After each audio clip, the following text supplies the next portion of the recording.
The long night. Jake had been driving for hours.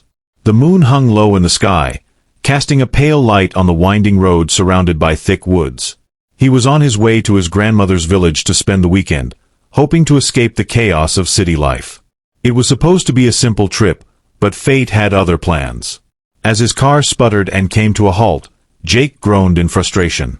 The fuel gauge was fine, and he had just serviced the car. He stepped out, flashlight in hand, the cold night air biting at his skin. He popped the hood, but the engine looked fine, or at least as fine as an engine could look to someone who didn't know much about cars.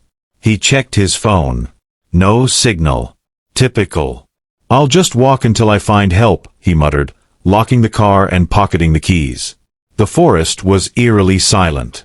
No rustling leaves, no chirping insects, just an oppressive stillness that made Jake's footsteps seem deafening. The road stretched endlessly ahead, flanked by trees that seemed to close in the further he walked. Suddenly, a faint sound broke the silence.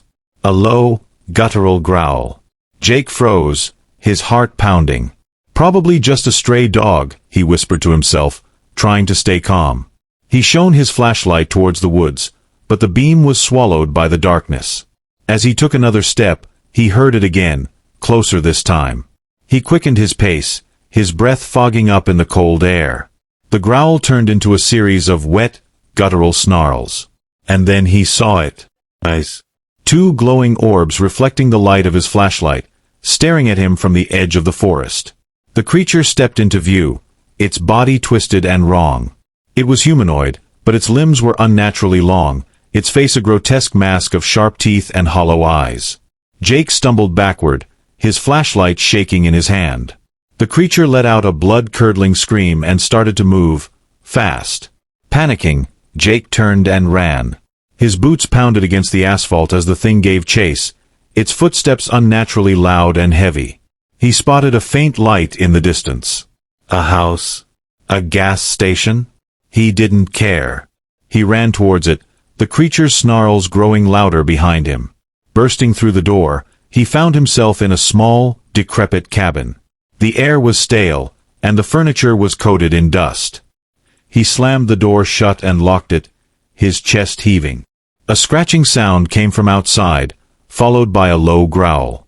Jake backed away from the door, clutching a rusty iron poker he found by the fireplace. Suddenly, the scratching stopped.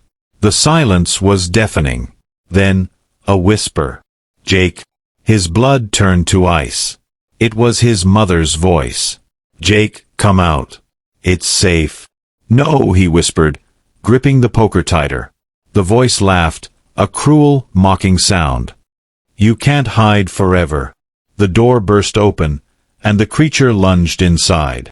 Jake swung the poker, striking its shoulder. It screeched in pain but didn't stop.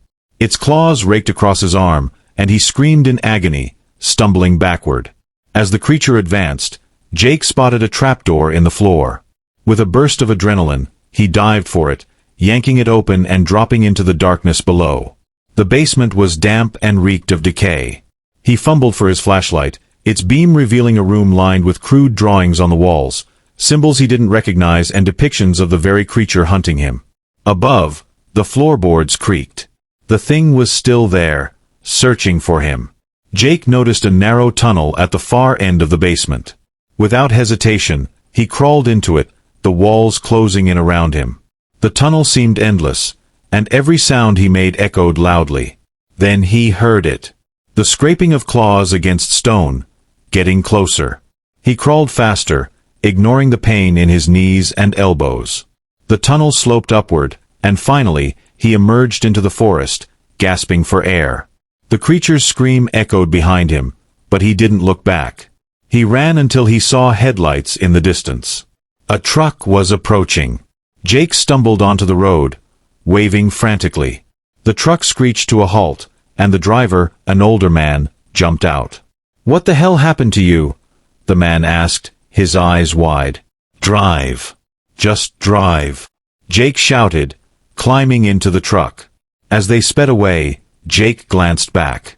The creature stood in the middle of the road, watching him with those glowing eyes. It didn't follow. Not this time. But Jake knew it wasn't over. Something told him that it would find him again. And next time, he might not be so lucky.